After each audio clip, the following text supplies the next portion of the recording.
conversation with Don Poli on a few weeks back.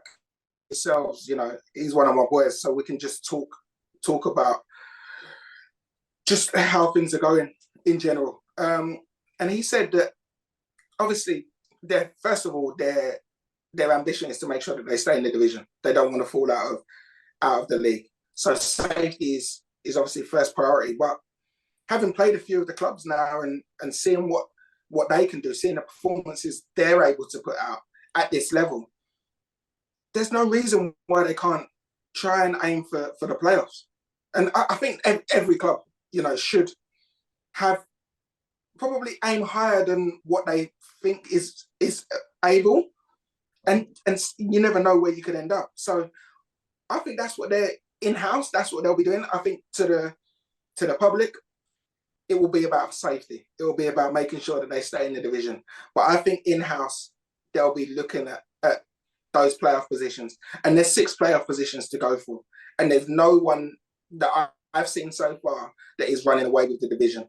So if they can continue to churn out results, still scoring goals, you know, Dom's top goal scorer, 7 goals. If they can continue to score goals at the rate that they are, then they're going to pick up points. And there's no reason why, you know, they've got as good a chance as anyone of getting in those playoff positions. And once you get there, it's a lottery. It's who turns up on the day and performs, as you know. You're right. You know, it's familiar territory for Fleet as well. Let's not forget that it's not that long ago, even a couple of years ago, we don't have to go that far back, that they were actually in the playoffs in this division, you know. And there was a side where people looked at and thought, okay, they're one of the favourites to. It wasn't that long ago where Fleet was there, when the squad of, I think you was there, Mac, at the time, Darren McMahon, yeah, the Corey Whiteleys, you know, when they were there. Yeah. Yeah, as a club, yeah, they won't be looking to make playoffs as well. Yeah, you know, when I was there, you know, obviously we got to the playoffs. We ended up losing in the semi-final to Tranmere, who ended up going and getting promoted. But that season, I think we just ran out of steam. You know, we played Aldershot, I think, on the Wednesday, and then went and played Tranmere on the Saturday, and we just ran out of steam in the end. But that was, you know, we'd only just been promoted from National League South into the National League. I think they'll have the same approach. You know, can we go and do exactly the same, and maybe go one step further and get to the final, or get to, you know, go on and win it. I don't think, like I say, I don't think their ambition will be to go and win the league. I think that's too far. But there's definitely, with there being 6 playoff spaces now, there's definitely the opportunity for a team that can go under the radar to a degree to definitely sneak in there. And if you get in there, momentum naturally can carry you. You know, we've seen it done so many times. You know, I think Hartlepool a few years ago when they got promoted, you know, I don't think anyone would have predicted that Hartlepool were going to be the team that goes on and gets promotion. You know, but they went and did it. So that's what the National League gives you. It's such a brilliant league. Like I can't stress it enough that what a good league it is, because on any given Saturday, anyone can beat anyone and get that promotion. And that is why we love the National League and why this show was birthed, because of all the drama and the fact that anybody can beat anyone. You know, you spoke about Hartlepool there. They lost yesterday to Oxford City, and they were winning the game at one point. And let's be honest, Oxford City are definitely a team that have come up and put up 2 results now that have been surprised. They beat us 4-0 and they've beat one of the teams that were really going well in the league, in Hartlepool. So that was a surprise, but I really think their pitch, the way they play, are 2 huge factors, because they're scoring a lot of goals, and it's amazing to see. But Femi, how did you see that result? Obviously, it was 5-2. They're missing their top striker in Josh Parker, as well, who's on international duty. How do you see that result, Fem? Yeah, for me, Oxford, they've come in, and you know what, they're doing really, really well. They're doing really, really well, and they've surprised a lot of people. Like you said, they've got 2 amazing results now putting 4 past us and now beating Hartlepool 5-2. And I think people are going to start realizing that going to Oxford is a difficult place to go, you know. Obviously with the 3G pitch, you know, and the way they play is like the shackles are off. It's fearless. It's almost a case of where, do you know what, we're here, we're National League, we've got absolutely nothing to lose. So we're all just going to express ourselves to the maximum, you know, and that's how they play. And when you play against them, you realize they're just total football, like just playing the game for all it is. And on a good day, you're gonna score 5 goals, isn't it? You know what I mean? On a good day, and that's what they got yesterday. It was another good day for them, where it seemed like everything just worked out for them. They put 5, and it's not easy to score 5 goals. It's not easy to score 1 goal in the National League. In this league, a lot of teams really pride themselves on being defensive, keeping clean sheets, you know. And with Hartlepool going on a good run and then getting stopped in their tracks by Oxford where they score 5 goals, yeah, you got to give them credit. For sure. And do you know what? There's a few draws in the league yesterday. Dorking drew 0-0 with Oldham away from home. And to be honest, that's a really good result for Dorking because, as we know, last season, I think their biggest problem was keeping clean sheets. So I think their manager will be really happy. And as I always say, I love to hear their manager's interviews. He's one of the funniest out there. But he got sent off, didn't he? Say that again? The manager got sent off again, Mark White. This is the thing. It's not even a surprise, let's be honest, because he's the type of man that's going to tell you exactly what he's thinking, whether it's different, whether it's his team, whether it's an opposition manager or a referee. So that does not surprise me. But Mark White, I really enjoy listening to him. Honestly. Yeah, he's brilliant. He's brilliant to watch. And our old teammate Russell Penn come away with a 1-1 draw from Rochdale, another team that got relegated last season. And Halifax and Southend also drew 1-1. But I want to go on to our result, Fem. Obviously, I missed that game through injury. But new manager in Neil Wadi for York City. How was that game for me? Because they're always a bit of a banana skin when you don't really know what to expect when a new manager comes in. All players want to maybe stake a claim and impress the new manager, so they play a little bit different. But how was that game? Talk us through that one, Fem. Yeah, it was definitely. It wasn't obviously with the first and foremost the conditions.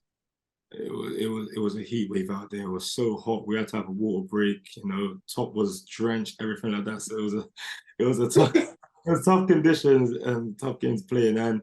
And we got there, and when the game started, I thought, okay, cool. Like, they're playing with a new manager energy. Like, everyone's trying to impress the new gaffer. They had loads of energy running around, ratting around. And they started off the game really, really well. And I was like, like, these are good. How are they like not winning games? Like, you know what I mean? And obviously, look, if they went 1-0 up and then we've got to grips with them and then we started playing football. And to be honest, I think it's fair to say that we dominated most possession. I feel like we could have won the game, you know, with the amount of chances we had.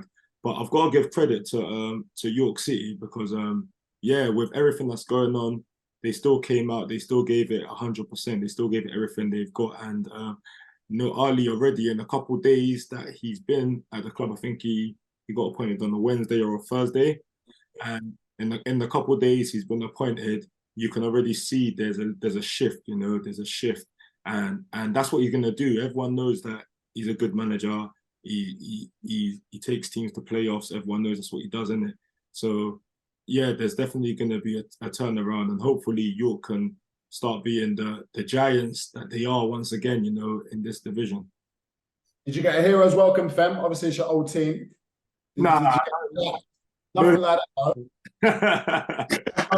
You didn't go around the ground and clap the fans like you. There was only one hero yesterday, which was Leon Love, man. He was amazing for us, you know, and credit to him. Tyrone Marsh was brilliant as well, you know. Leon Love, when he's on his game, you already know he's unplayable, and we got that kind of performance out of him yesterday. And yeah, credit to him for getting the 2 goals. When you guys see the second goal, you're gonna say, is that Pele? That's what you're gonna say. You know what's funny, Fem? I was gonna. This is a question I've got for Maka here.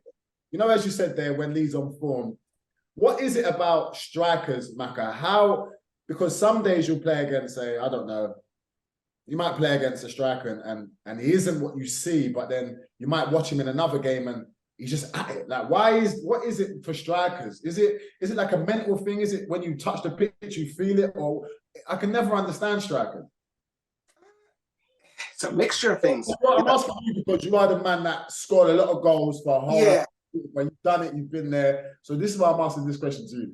Well, put it this way: when a striker's confident, you know, when you go through, and with strikers, these periods come and go, you know, unless you're Langstaff and Mullin, and that never seems to leave them. But you go through these periods where every time you're on the pitch, you just feel like you're going to score, you know. And I think as strikers have to have a certain level of, I suppose, arrogance. You have to have that because you have to feel like it doesn't matter who I'm playing against, I'm going to score, you know. That's how I was when I played. I used to go out onto the pitch and I'd be like, it makes no difference who I'm playing against. I'm getting my goal bonus today. Like, you ain't stopping. If you've got a clean, like I used to say to defenders, listen, forget about your clean sheet bonus today. It's gone. Like, it's already gone. Because I always used to feel like I'm going to score. And if I don't score, my teammate next to me is going to score. I'm going to create enough chaos here that they're going to score. And the biggest thing for me as a striker, and I think I was a little bit different in that my first and foremost, my thing was working hard and running defenders into the ground. I knew that defenders don't want to run. I know they don't want to run into corners. I know that every single time they get the ball, they don't want to be closed down and have this little rat constantly, you know, biting at them. So that used to motivate me even more. And when I'd see a defender disrupted by that makes me run and harry even more. But when it comes to the scoring side, once you're in your rhythm, you know, once you get into your flow of hitting the back of the net, it really makes no difference. You know, in a game, once you scored one goal, you just feel free. That's why you see people go on and get 2 and 3, because that the pressure's just relieved from their shoulders, and then they can just go on and actually start to enjoy it. But a lot of it comes down to your team as well. You know, having good teammates who are going to constantly feed you. And I was saying it yesterday on air that with Michael Cheek, in Michael Cheek, Bromley have got an out-and-out goal scorer. Right. Get him chances. What drives me crazy is when I see teams play and they've got goal scorers in their team and they're not doing everything they can to get that goal scorer chances. It makes no sense to me, because 9 times out of 10, if you give him the majority of the chances, you're going to put them away. So that's what, you know, I think the good managers manage to do that. The good managers find a way so that at the end of any sequence or pattern of play, the majority of the time it's falling, the ball lands at their striker's feet. And then the striker does what he does. He does what he's in the team for. So, but I'd say, yeah, the arrogance. You have to have that hint of arrogance. Oh, you definitely do. And just in case any strikers are watching, me and Femi love running the channels. Me and Femi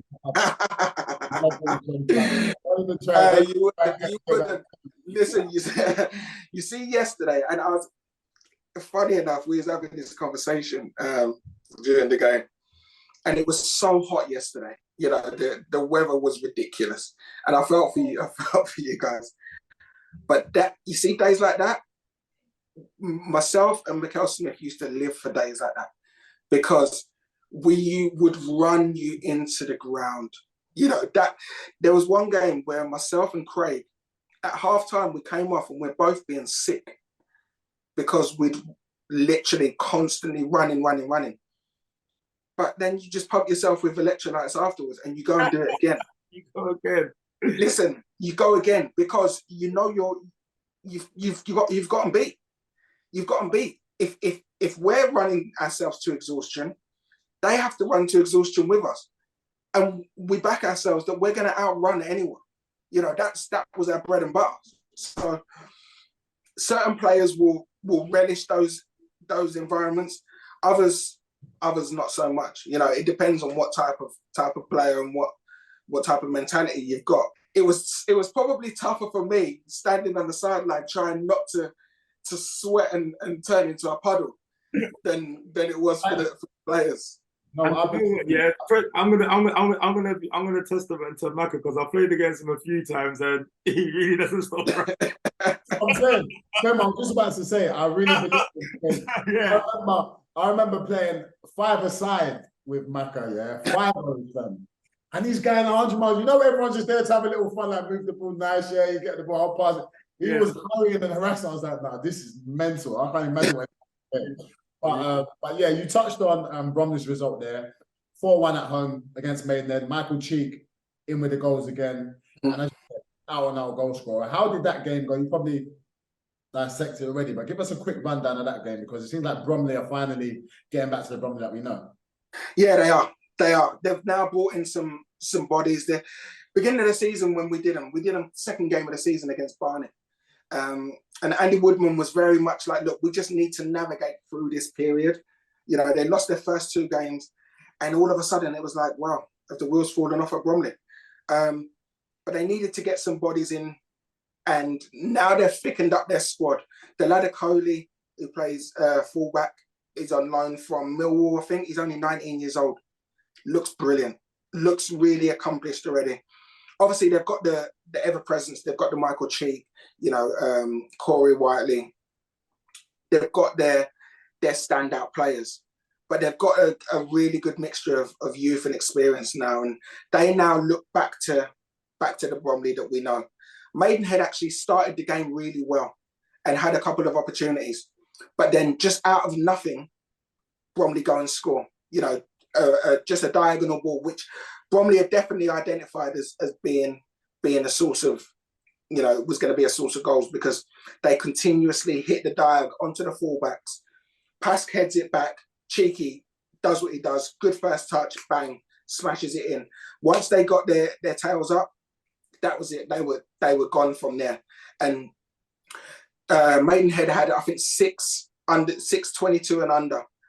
You know, lads all still learning the game and couldn't really handle the conditions and playing against a really well-drilled Bromley team.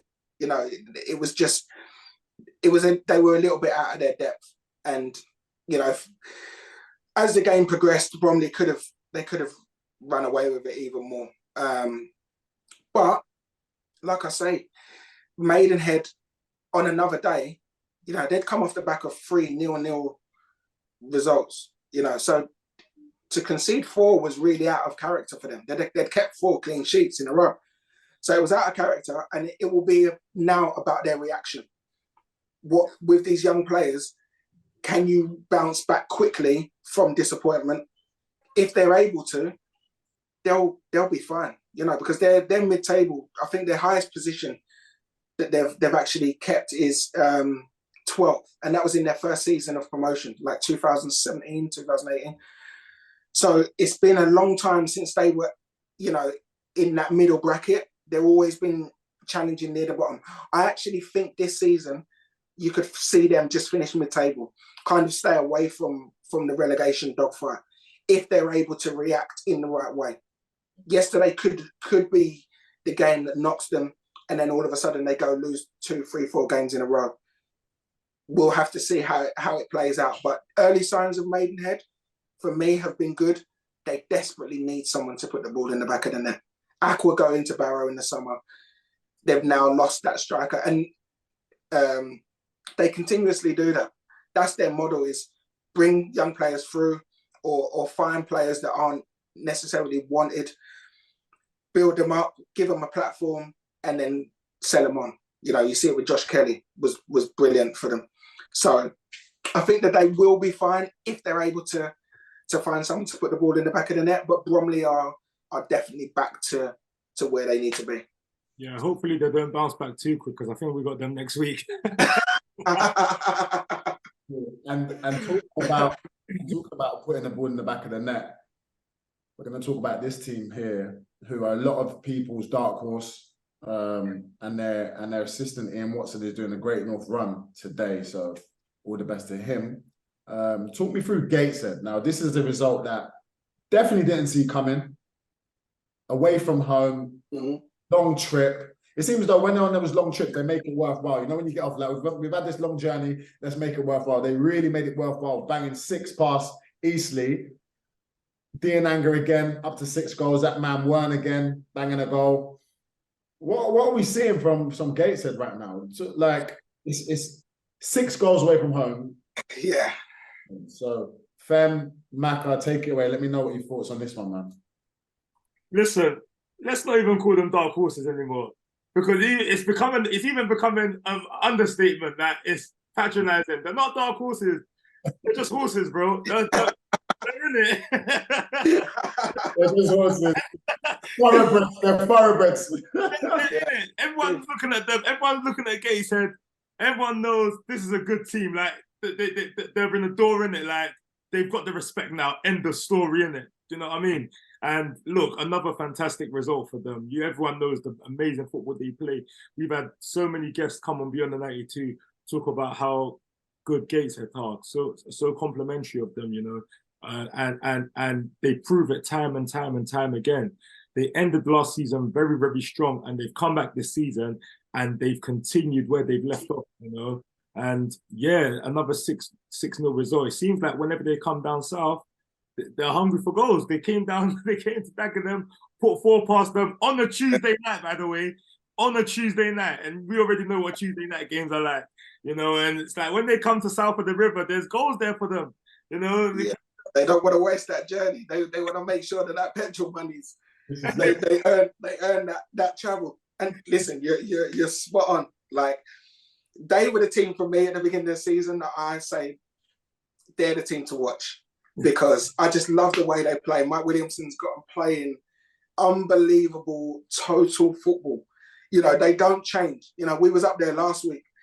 They don't change how they play. You know, I'd say, but for a couple of mistakes from the goalkeeper, they win the game. You know, they go on and win the game. But it was 2 mistakes from there for the Oldham goals. And they still ended up getting a 2-2 draw. But they are, again, I think they're a team that they play to their strengths. Everyone is comfortable on the ball. They've got their standout players. Wern was brilliant last week. He's obviously scored on the score sheet again. And he's a player that he clearly enjoys playing in that style, because I didn't really know too much about him when he was at Torquay. Never really heard much said about him. He's gone to Gateshead and he's really hit the ground running. You know, the Anger, we know what he can do. We know that if he gets opportunities, listen, he'll miss just as many as he'll score, but they'll continue to create opportunities for him. And they're a team that are very switched on into making sure that the right players are in the right places when those opportunities come. So I'm not actually surprised that Gateshead go and put 6 past Eastleigh. Eastleigh, listen, they're in a bit of turmoil at the moment because they've got no manager. You know, they've got the director of football's in charge at the moment, but I know that they are looking for a replacement. And it's just, I think the sooner that they can get that and start the next project, the better, because results like yesterday won't have helped anyone, you know, for confidence and what have you, and for where they clearly want to be. So they need to try and get that appointment made. Ardley going to York, you know, I think anyone in this division who finds themselves needing a manager, Neil Ardley should have been your first port of call. Now, York were the ones that acted first and managed to get him. Full credit to them. Now Eastleigh need to try and do the same and find who the next manager is, sooner rather than later. For sure. One thing about this league is there's too much preparation, there's too much organisation for you not to have a manager. The prep that goes into prepping a squad to play on a Saturday, you need someone at the helm that can steer that ship. And going back to what you said about Gateshead and Wern, it's so interesting. I feel like that's partly down to the management team as well, where they bring in players that maybe haven't had the love at their previous club, And it seems like the man management style is what gets the best out of a lot of these players. Because Diananga, as much as he was doing well at Aldershot, he wasn't doing this. You know, Greg Ollie, another player who amazing talent, but probably wasn't doing what he's doing. He's just pulling the strings in that midfield there. He's doing amazing things. So it's great to see. And I think it's another. I think that's where non-league has evolved as well. Because let's be honest, back in the day, old guys again talking, but it wasn't the free-flowing football that we're seeing now. It was a lot more brute one, big players, giants in the box, get the ball in the box rather than get it down. And now you're seeing so much more happening on the floor, in and around the box, intricate play. And I think it's great to see and great for the National League as well. Yeah, absolutely. I've got to say, when I played, and listen, we are going to go back like into the olden days, but when I played when I first started, really, so I'd say Greys mainly. My Greys team was football. We were and there weren't many teams doing it, and sometimes we'd get beaten up because of it. You know, we'd go to teams like Halifax, and we'd get beaten up because they were the total opposite. But we had like Michael Cartley, Glenn Paul, Dennis Ollie, Johnny Martin, Stuart Ferguson, who everyone just wanted to play. It was all about just playing football. And we almost got promoted playing that way. But there was very, very few teams that would play that style. Now, you're finding that the majority of teams want to get the ball down and play. The standard has gone up dramatically. People always say to me, you know, are the players better now than they was then? I'm not sure. Because when I look at the players that I played with, a lot of them went on and had amazing careers at the highest level, or, you know, in championship and whatever. So whether or not it's just the players, but I think the management, the coaching, the style of football has definitely progressed. And that's why we're actually seeing where the National League is now more in line with the professional game than it has been before, because everyone always looked at non-league football as just crash bang wallop, get the ball, smash it forward, have it, and whatever. Now it's no. We're getting the ball down and playing. We can pass teams off the park.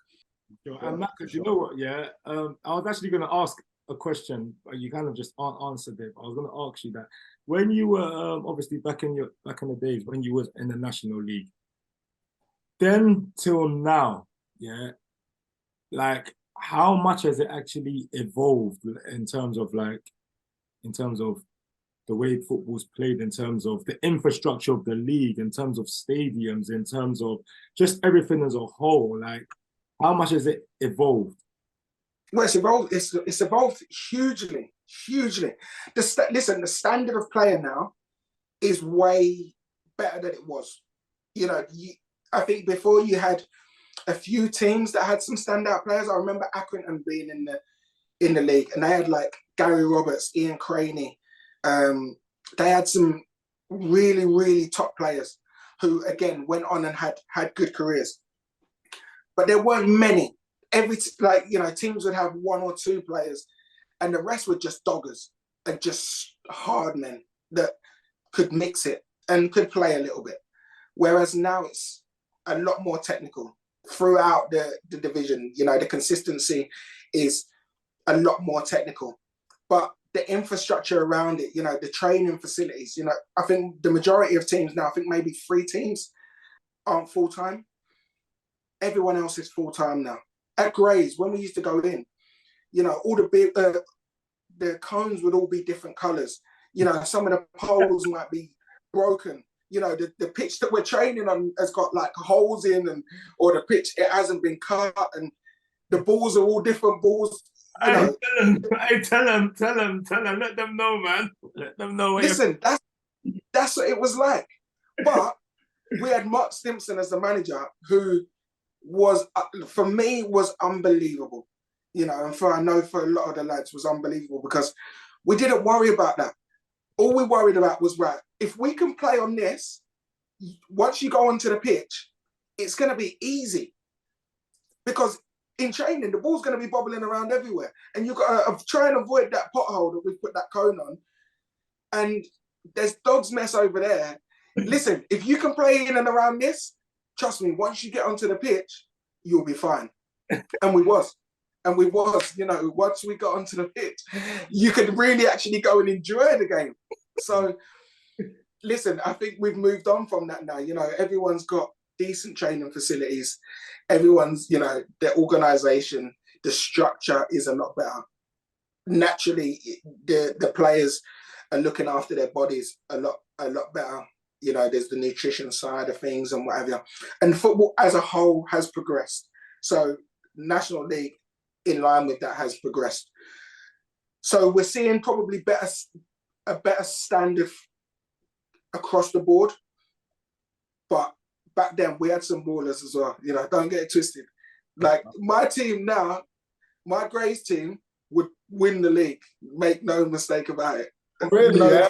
That's a big shout. Michael, that's a big shout, you know. That's a big My Grays team would win the National League, I'm telling you now. Yeah, we're gonna get this up. We're gonna get this Grays team up, and we're gonna see what we're gonna mix it up for sure. But you know, huh? I can't believe you said that. Listen, I'm telling you. Listen, you're not even whispering it. He's saying it with his. Listen, I'm saying it with my chest. He believes it. He believes Feel it. free. Listen, Jamal, pull up that team. Pull up my Grays team. Yeah. I'm telling you now, we win the league. You know what? Do you know? Hey, listen, I love it. We love bold shouts here. We love it. We've got you know, I'm never shouting to make a shout anyway. Part of my problem. But no, it's so true. I do. When you're talking about the bird mess and the dodgy cones and all the different balls, the boys of today, they don't understand how lucky they've got, how good they've got it, man. For sure. That's one thing I can say. But going back to another one of your old teams, Aldershot. Mm-hmm. Won yesterday away from home against Fyfield. It seems Fyfield had the rockiest of starts out of the teams that promoted and the new teams to the league. How do you see that game? Well, I was buzzing to see Aldershot win. You know, I think Aldershot are going to be a different animal this season. We covered them a couple of weeks ago against Ilesanmi, and we didn't get to see the best of them. You know, I was really looking forward to seeing how they've progressed. Unfortunately, having the goalkeeper sent off and then ending up with players going in goal and whatever, it was just a bit of a mess. So I'm glad to see them doing well. I've spoken to Aldershot fans who are really excited about this season, who really feel like this year could be a year where they really kick on and potentially get near the playoffs. I don't think that's their ambition. I think they just want to make sure that they don't have to worry about dropping out of the division. But I feel like they have definitely progressed. And yesterday was a big result because, again, yesterday was a game that Fyfield, unfortunately, they're gonna be up against it this year. You know, I said it when I covered them against Hartlepool that they just seemed a yard short. You know, they've gone from being used to winning every week, and I don't feel like they've really acclimatized to the levels in the National League yet. Not to say they can't. I'm sure they can, and that's what the management and their coaching staff will be working on, is getting them up to speed. But I think you look at other teams, you look at Oxford City, you look at Ebbsfleet, they've acclimatized really well. They've hit the ground, they've been able to, not hit the ground running because Oxford had a bad start, but they've been able to acclimatise to the levels a lot quicker. And Fyfield I think that they're just struggling a bit to find that. So Aldershot, that was a game that they really, if they want to get to where they want to be, they're the games that you have to be winning. You have to be taking maximum points from them. And fair play to them, they did it. And these last three games I've left simply because they occupy the top spots in the National League. You know, we've got Solihull away from home against a good Woking side, and again popping up with a goal. Then we've got Chesterfield coming from behind, Josh Reese scoring 2-2 there, but they came from behind against Dagenham Redbridge to win 3-1. 2 late goals as well. Will Grigg in the goals again. Probably going to hit some sooner or later. How did you see those two results, Woking, Solihull and Chesterfield v Daggers?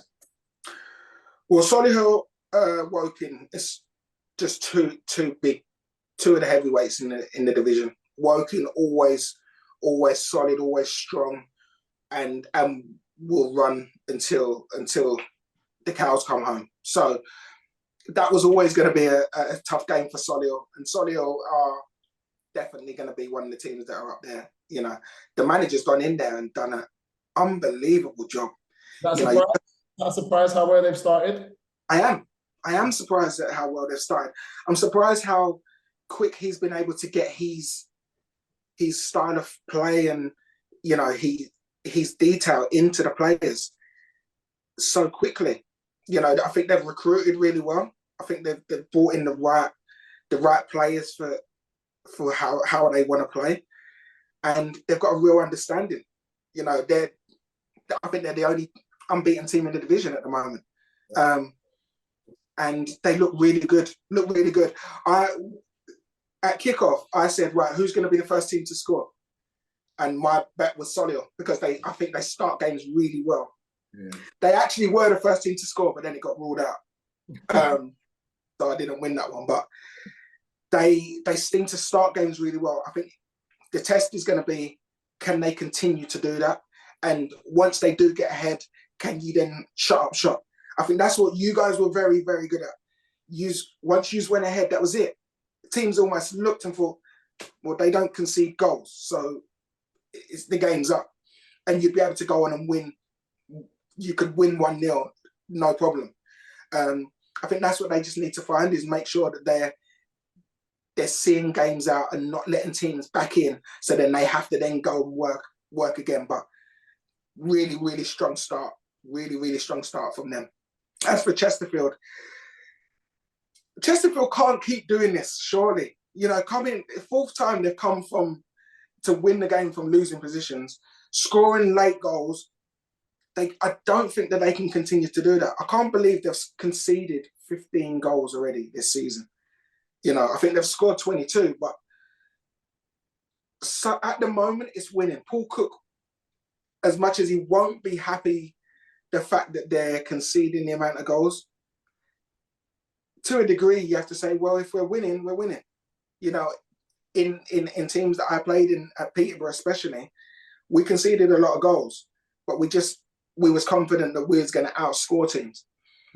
Now they're outscoring teams, but they're outscoring teams in the last minute. Yeah, it's great. Yeah, two last minute goals. And let's be honest, with Paul Cook, it's promotion or nothing. It's not playoffs. It's promotion or nothing for them. Yeah. Especially the size of the club, probably with Oldham, probably the biggest club in the division at the moment. So yeah, I know what you mean there in terms of. Do you feel like that? Okay, they're wearing teams down, and then when teams get tired, that's when they start getting the late goals. Maybe that's the tactic. I don't know. Like, I think that they've got firepower. Yeah. That's what they've got, and they are not scared that at the end of a game, if they need to, they will throw everyone on and go and literally pin you in. And I'm sure that's how the game probably went. Obviously, Dagenham had a man sent off. Phipps got sent off as well, which I could just, without even watching the game, I can just envisage Dagenham being camped in their half and the ball just being put in and put in and put in. And eventually, just them forcing a mistake. I think Griggs scored a penalty, did he? I think. Yeah. I haven't seen the goals, but I can just imagine it was just pressure after pressure after pressure, and eventually, you know, something has to give. But when you've got that many goal scorers in one team, you're gonna score goals. There's no doubt you're gonna score goals. It's just whether or crowd as well, getting behind them as well. Dagenham must have been under it, you know. Under it, and listen, for large periods they were winning. They were winning. I'm thinking, can they hold on? Because they're on a good run themselves. They've won three in a row. Yeah. So they were going into the game full of confidence. But listen, you are coming up against, they're the juggernauts in this division. You know, they are the biggest team in the division. There's huge expectation on their shoulders. And with that, Paul Cook's not scared to take the risks. He's not scared to go and throw 3, 4, 5 strikers on and say, go and win me the game. And, you know, whether it's Quigley, whether it's Mandeville, whether it's Grigg, whoever, Colclough, they've got players that can go and they've got match winners in their team. You know, Dobra hasn't even caught fire yet. And he's one of the best players in their team for me. He's one of the best in the league, to be fair. Exactly. So they've got, with that much firepower, you're always going to score goals. It will be slightly worrying the rate that they concede. But if they concede like that all season and still win, no one will care. Oh, they're definitely the biggest winners of this new added time that the referees and officials have now added on. But time now, isn't it? So I said that again? Instead of Fergie time, it's got to be Cook time, no? I think that's what they're going to rename it, because they're popping up with goals all over the place. Yes, but, sorry, Jam. Yesterday, I think we had like 7 minutes in the first half, like added time. And then at the end of the game, like another 8 minutes, man. It was crazy. It's insane. Especially in that heat as well. I heard the referee say, like, I think the game stopped for a second. I think someone went down. The referee's gone, how many seconds was that you down for? 51 seconds. All right, cool. I was like, oh, you're really going to add this 51 seconds? Like, I didn't know it works like that, you know? It's insane. And just on that, I think... How do you think it worked then, Fem? You thought they go down for a minute and then they don't... It's time. Ain't it just a 30-second thing now? Like, every time someone goes down, it's just a 30-second... Whoa. Bro. I said, what? Yeah, just on that, I think they need to bring the subs up to 5 subs. Yeah. It needs to fall in line with the EFL, because especially a day like yesterday, that is the perfect example. And you'll find it on the flip side when it's freezing cold as well. Or when, you know, as the season goes on, you're playing more football now. You know, the games, it's going to equate to playing an extra 10, 12 games come the end of the season. Crazy. There needs to be 5 substitutions in the National League. 3 is not enough. Having 5 subs is not enough. And the Football League have made the change, and they've done it. I don't understand why the National League haven't followed suit and fallen in line with the EFL, because it's detrimental to the players in the National League that you're only allowed 3 subs and you're only allowed 5. You're only allowed to make 3 subs and you're only allowed to have 5 on the bench. It's detrimental. And with the added minutes, it's dangerous as well. You know, I think that's really something that needs to be looked at and addressed sooner rather than later, before we end up doing it because somebody like had an injury or something like that. I think it needs to really be addressed. No, I totally agree, and I do understand why they made the change, because they felt the ball was out of play too much and the fans weren't getting enough football. I totally get that, but I think they needed to think about the players on the flip side as well. But one more result, Barnet again, 3-0 at home, Altrincham. Collins, I think that's his 3rd goal of the season. Zach Brunt's popped up with another goal, and that man Kabamba. It's probably their 3 main players this year, all popped up with goals. So, Fem, talk to me. Barnet again. It doesn't seem like they're stopping at the moment. I saw a tweet from Laurie Walker last night, and he tweeted, "This team is special, I'm telling you." And that is the energy. Fans. We call those fans. What's that? We call those fan tweets. No. Let me explain to you why it's deeper. Because he's actually feeling that, and you can imagine in that changing room that they all believe that as well. You know what I mean? And when you have that energy in a team, and there's the belief in your teammates and belief in everything that's going on, you're gonna go out, you're gonna perform, you're gonna get results. You know, that's a byproduct of that. And I think their belief is real. They really think they can win this league, and that's why they're turning out results. Also, to add to that, they're also a very, very good team. We spoke about it. We played against them last week. They're a really, really good team, and with the additions that they've got in terms of Zach Brunt, you know, Collins could have moved in the summer, but he decided to stay another year, and the decision is paying off. You know, you got Nicky Kabamba that's always going to be scoring goals. You know, very, very good team, and they're brave, you know, they're brave. They go in numbers, but they have people at the back that are comfortable holding it down 1v1. You know, they don't mind being left 1v1 at the back so they can attack in numbers, and it's just all paying off for them. So I've got to give them the credit, man. Really, really good team, and I've been really impressed with them this season so far. No, for sure. What Dean Brennan and Connor Smith are doing there is amazing. As we said, Femi, full credit to them. That's probably the best Barnet team we've played in a long time. We've been playing Barnet for years, Maka, but they've changed their style of play, I feel, as well. They're a lot more expansive, a lot more possession based, and it's good for the league. Probably not good for Bromwood because they're our rivals, but it's good to see. As Femi said, we want a South team to do it. Hopefully not them though, because you can't say that. You can't listen. Oh, we won't be able to live it down, Mac. I'm not. I'm being totally honest. Like, it is what it is. And it's early season, but they are doing well. You know your thoughts, though, Maka, you know, on Barnet. Well, obviously Barnet's one of our old clubs, and Dean Brennan's one of my old teammates. So you know, it's brilliant to see him doing so well. But I'm not surprised. You know, last season, I remember the last pre-season game of last season, I watched Barnet beat Peterborough, and Dean Brennan said to me, "Listen, we'll surprise a few people this year." And they did. And obviously ended up going on and getting to the playoffs. He's recruited really well. I think Zach Brunt is an absolute masterstroke of a signing because I think he's a brilliant player. And they've got the right balance throughout their team. And they've just continued that progression. You know, last season getting to the playoffs. This season, yes, they definitely feel within their dressing room that they can go one better and actually win it. And because there was so much noise around Chesterfield and around Oldham, I think that's even more like Dino takes things personally.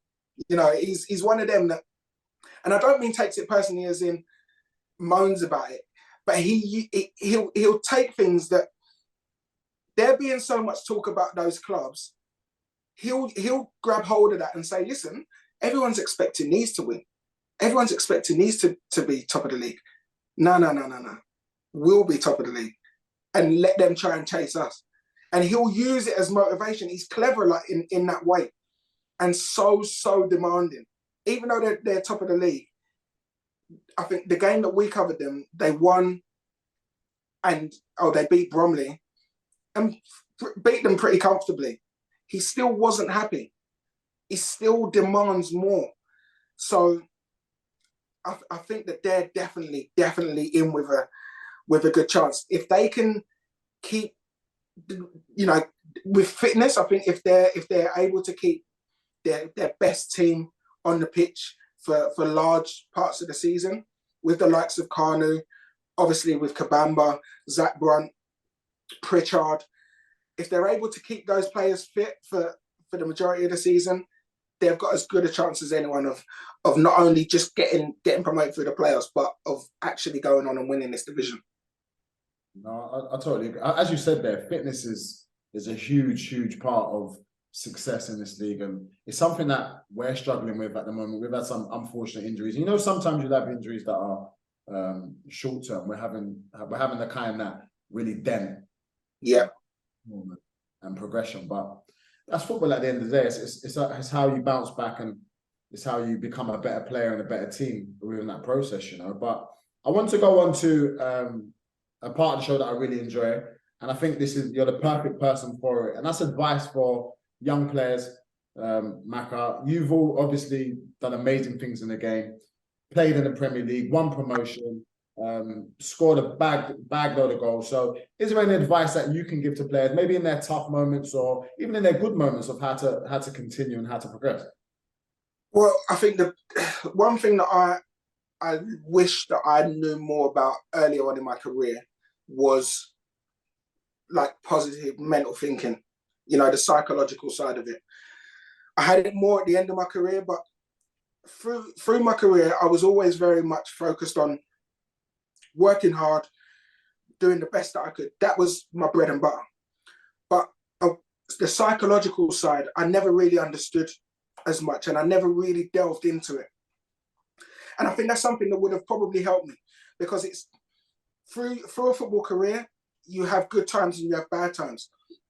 I always try to keep fairly level, but it's hard. It's hard at times. You know, if you find yourself out of the team or if you find yourself injured, it's not easy for everyone to be able to just deal with that and handle it. So I think, as well as, listen, making sure that you use every single day, making sure that you don't take any days off in training. Train as hard as you can and make sure that you improve for that day. You know, I would say that to anyone. But just alongside that, make sure that the psychological side, you get that right. You know, you tap into positive mental thinking.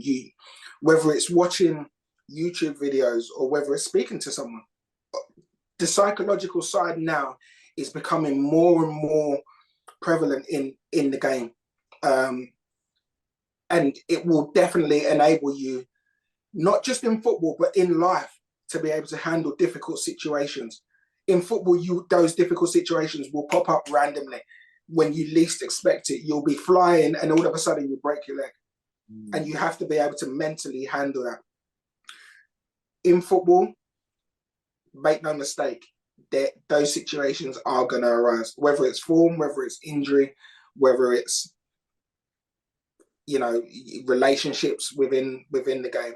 In the game, situations are going to arise, and you will be better placed to be able to handle them if your mental health and your way of thinking is as good as it can be.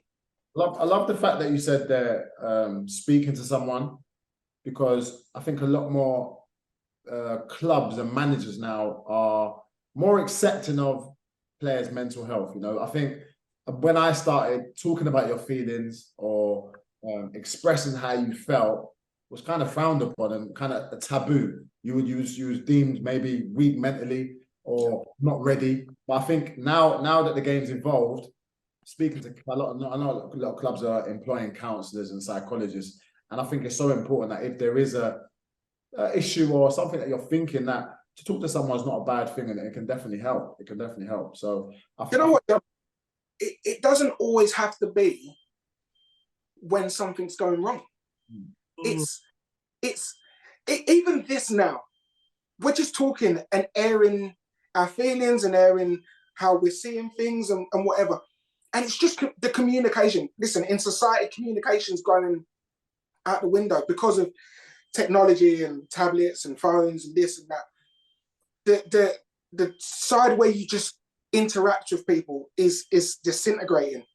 So just being able to just talk, whether it's just talking about football, talking about the game, talking about how you're feeling, talking about society, the interaction side of it is so important. That in itself is a way of, you know, helping your mental health to thrive. It doesn't, like I say, it doesn't always have to be negative or when things are bad, just the communication side. But I try and look and think positively. I've always been a fairly positive person in the main, but believe me, throughout my whole career, I doubted myself. I've always, and even in the industry I'm in now, I still doubt myself to a degree. I still don't, I don't take compliments very well, as even though I give off an aura that I do, and I give off a certain vibe that, you know, I'm probably the most confident person in the world and nothing phases me. No, that's my mechanism of, that's how I handle it. I go back and I watch, you know, last night I'm sitting up and I'm watching the day's game and I'm watching my performance, analysing it. And I could pick holes in myself constantly. And then I'll speak to Becky Ives, and then she'll have watched it, and then she'll say, no, look, that was good, this was, yeah, okay, maybe, and we'll talk. That's for me in this industry, that's one of my ways of dealing with it and making sure that I don't believe when people say, "Oh, listen, you're doing brilliant," blah blah blah. Okay, yeah, you might genuinely think that, or you might just be saying that because I'm standing right in front of you. I speak to people that I trust within the industry, and they people that I know will give me an honest opinion, who will give me not just the plaudits, but will give me the constructive criticism as well. So do you know what you said there was incredible, Maka. I just wanted to know, like, you see, when you spoke about how you always doubted yourself, yeah. Mhm. In your career, what mind frame was you in where it brought out your best performance? Like, what mindset was you in? Well, I loved pressure, but with loving pressure, it was almost like, it was strange because I loved pressure situations, but I was always nervous. Before every single game I ever played, barring maybe 2 or 3, I was nervous. Those 2 or 3 games that I wasn't nervous in, I didn't play well. I don't know what it was, whether it was a case of I don't even know. Did I think that it was going to be easy, or, you know, had I got complacent in that particular game? Potentially. But I always felt nervous, and I felt that if I was leading up to a game and I didn't feel nervous, I would make myself feel nervous. I would have thoughts that would make me feel nervous. My preparation, you know, myself and Craig, before every game, we'd go in early. We'd go in an hour earlier than everyone else to go and have hot and bath contrast baths, because we knew that we wanted to go and just run for the whole game. I don't think anyone really used to understand it. And we'd have a minute on and off for 15, 20 minutes. And that just made us, you know, it just freshened us up. And it enabled us to be able to go out and just run. Like, it sounds really stupid. Bear in mind, I hate running. Like, hey, it worked though. Hey, it worked though. Listen, it worked. It worked. But that was what you have to tap into, what works for you. You know, everyone's different. For some people, they'd go and do that and it would do nothing, or they might feel worse.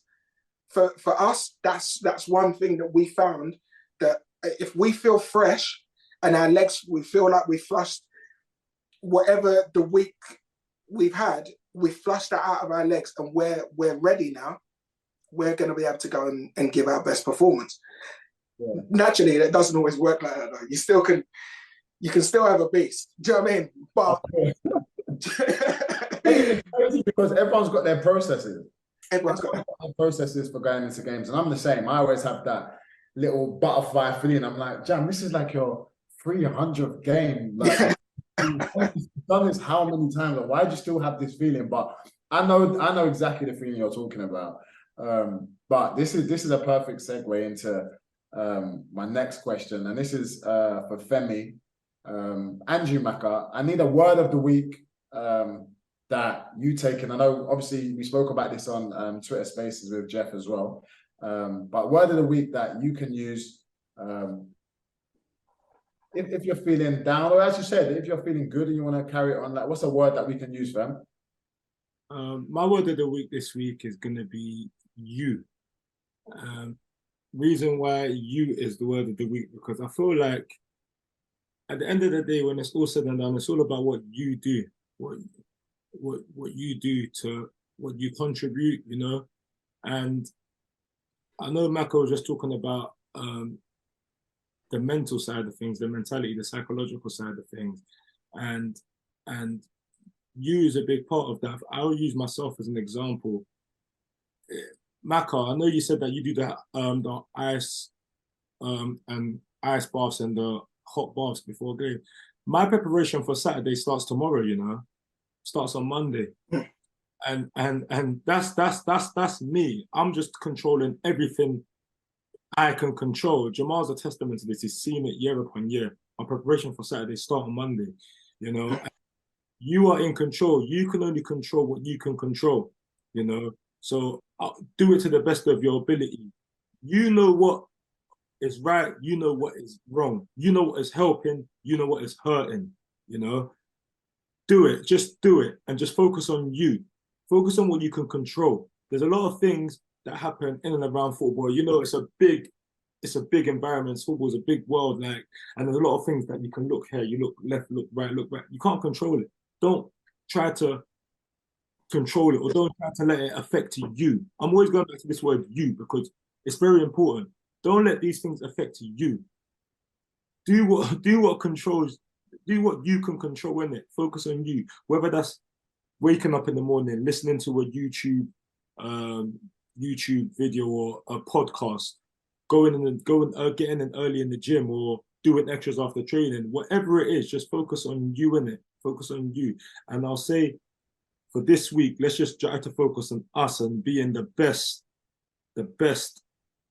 version of ourselves that we could possibly be, you know. And selflessness is selfishness in a way, because you have to be selfish to be selfless. You know what I mean? So you have to when you're getting the best version of yourself, you're giving that to everyone. You're sharing it with everyone, but it can only start with you. So I would say this word of the week this week is you. Let's just focus on ourselves. Yeah. I like that. How about you, Maka? You got one for us?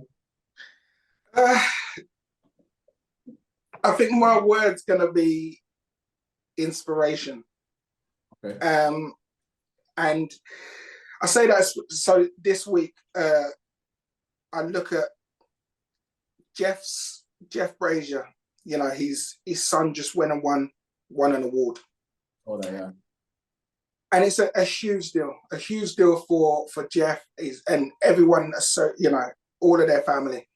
And Bobby took that moment to talk about his dad and to talk about how important he's been in his life and how grateful and how thankful he is for how he's been raised and the help and the love and guidance that his dad's given him. And I found that so inspiring. You know, I always look for inspiration in everything. You know, in whatever I'm doing or whatever I'm watching, I look for inspiration in everything. And that moment, not many things bring me to tears.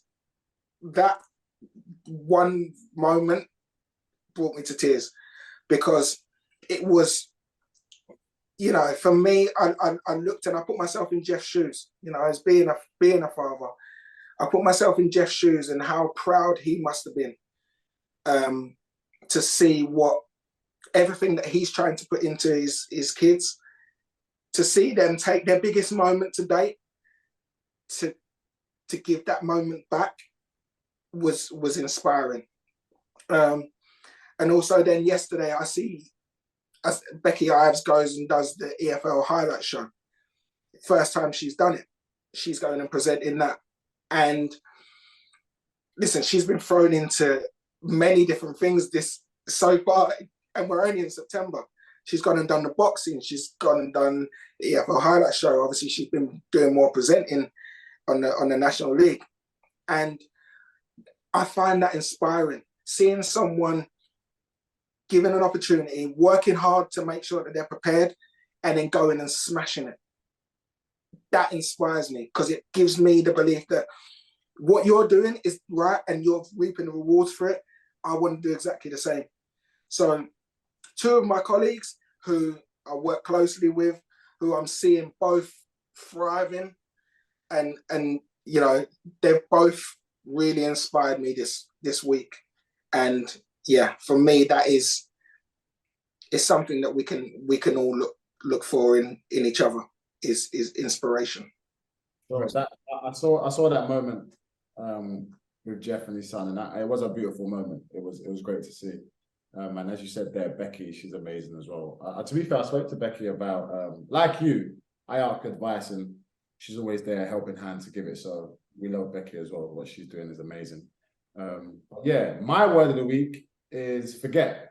So Maka's was inspiration, Femi's was you, mine is forget. And when I say forget, I mean in terms of the good and the bad.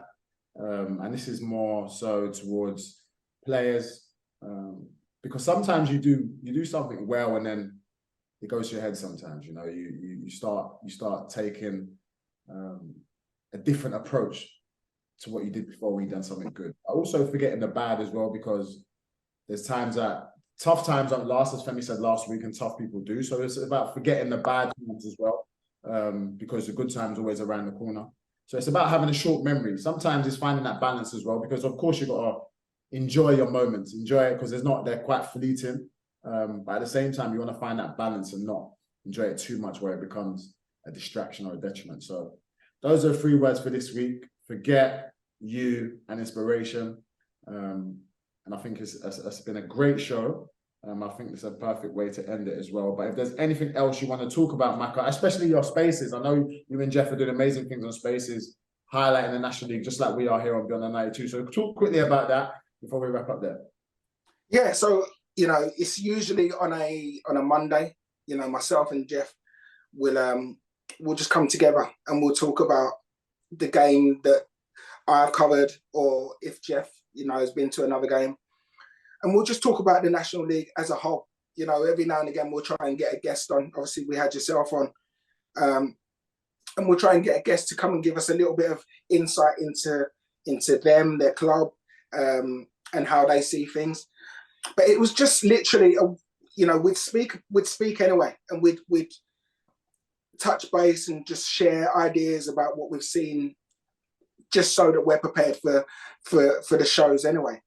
On TNT, but it was just a way of being able to kind of bring more people in, let people see, how do we prepare, how do we prepare for our shows, how do we communicate. It's really lighthearted. It's not there's no production behind it or anything like that. It is just friends talking about the weekend, but we're both very passionate about the National League. We've both got a lot of experience in the National League, and to be able to help shine a light on it, like yourselves, we think is important. So hopefully as the weeks go on, and the league starts to take shape and we get more guests on, we'll be able to, there'll be more inclusion. We'll get more fans from all different teams, and we'll be able to, hear from fans and be able to make it into something really special. But at the moment, yeah, we're really happy with it. It is literally just a space for us to talk all things National League, and the odd occasion when I go off and do EFL games, we'll throw that in as well. For sure. So anyone listening, Twitter or the X, I should say the X, that's where you'll find Maka and Jeff. But no, Maka, I just want to say thank you for coming on and bless us with your time. It's been great speaking to you and sharing your knowledge on life and football and people. It's been excellent, man. Femi, anything from you? No, Maka, honestly, this one's been incredible. And even just like listening to what you're saying, this is why you are an inspiration to us, I know you use that word inspire, and I said at the beginning of the episode, this is exactly why, and you've just showed the special human being you are, and it's no surprise that you're where you're at in life. I know you say that you're lucky, you got lucky, but you didn't get lucky, you're just a great guy. So yeah, big up. Your flowers as well. I know as you said, you're not as well. Here is your flowers. Take you're killing me. Listen, I don't. He's blushing. He's all red in that. Hey, listen. Thank you. I don't take compliments very well. I'll be honest. That's why I put, as Matt Smith will vouch for, I prefer to give myself the compliments, because I don't take them very well. But no, listen. Thank you. I appreciate it, and same to you guys. You guys you've built this platform, and it's going to just continue to grow, no doubt. So to have me on, it's a pleasure for me to come on and be on your show. But yeah, you got me. You got me. You got me sweating and all sorts. But yeah. Also, I want to give a shout out to the non-league paper.